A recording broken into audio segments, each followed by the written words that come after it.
If last week was all about wealth as a gospel, that story looking at the rich young man, then this week is all about power. And we heard it in the first reading too. But the reality here that they're running into, this is what strikes me funny. So this starts with verse 35, Mark 10:35.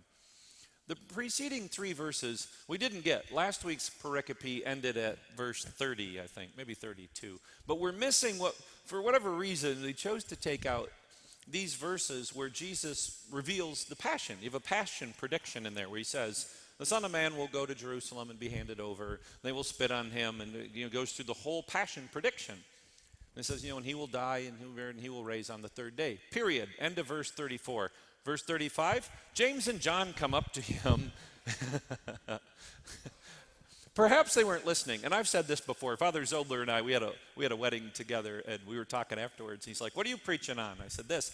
And I said, I may throw this line in there. I'm surprised Jesus didn't slap more people. He just lays it out. And they're like, yeah, that's cool. Listen, can we secure our future in your kingdom right now? And even the way they ask, it's like a 4-year-old, isn't it? Mom, I want to ask you something, and you have to say yes. We want you to do something for us. Okay, what is it?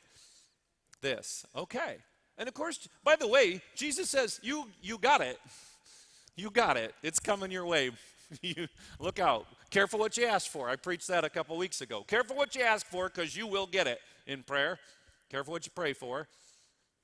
You will drink this, he says. You will be baptized this way.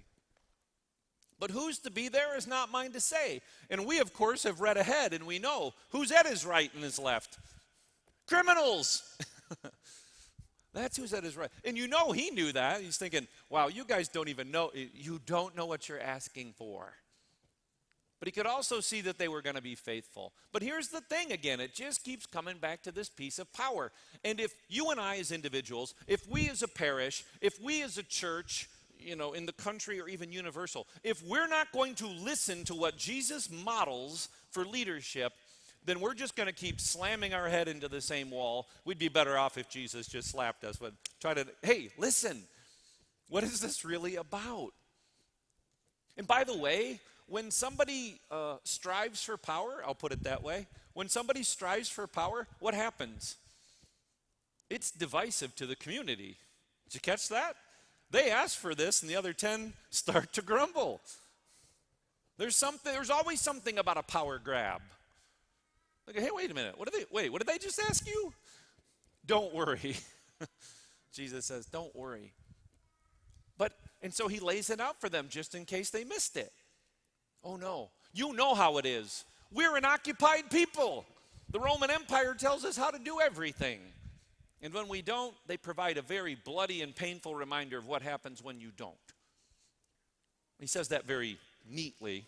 You know how Gentiles lord it over people, and it will not be that way with you. And we in our church history have fought that our entire existence. We step toward power. We do. It's one of the reasons that's what the devil tempts Jesus with is power. It doesn't make any sense in any other way. That's how we know he was fully human, that the devil would even bother. Oh, you could have it all. Never mind, he already has it all, but you could have it all. So what for us then? To focus on what it is Jesus is asking of us. See, it seems to be easier to be God than to love God. It seems to be easier to control people than to love people. All of that, right? It will keep coming back to it. It's a risk. There's a vulnerability in letting go of that, in saying that I'm going to serve others rather than seek to be served.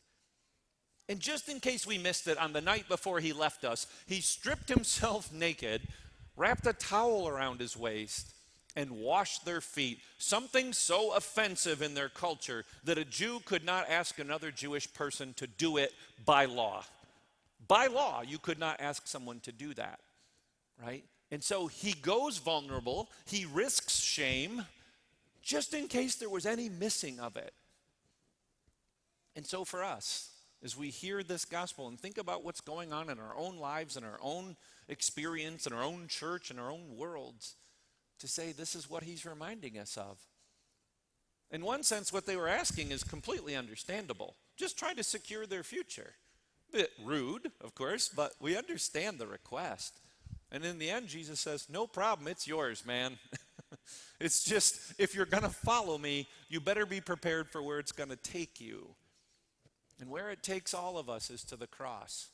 That's what I'm saying. People want, I've been trying to process this one through. They want the resurrection, but you can't get there except through Good Friday. We can't avoid that. There's no cheat code. There's no shortcut. You've got to go through Good Friday to get to Easter Sunday. And we've all had our experiences of Good Fridays. And hopefully we can make the connection to the Easter Sundays in our life. And right here, we're going to participate in the sacrifice. That we'll watch simple elements of bread and wine become his body and blood. Because again, just in case you missed it in word, he does it in flesh. He does it with this sacrament. And to say, take me within you.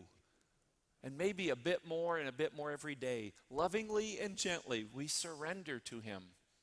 And as we heard in that opening prayer, to really want to do his will. That's what this Eucharist is feeding us for. To more and more be faithful and more faithful to his will. So wherever else we find ourselves today, that we commit ourselves in the reception of this Eucharist to say, as the guy who ordained me, Bishop Carl Mengeling, his Episcopal motto, right out of the mouth of John, he must increase, I must decrease. May God be praised.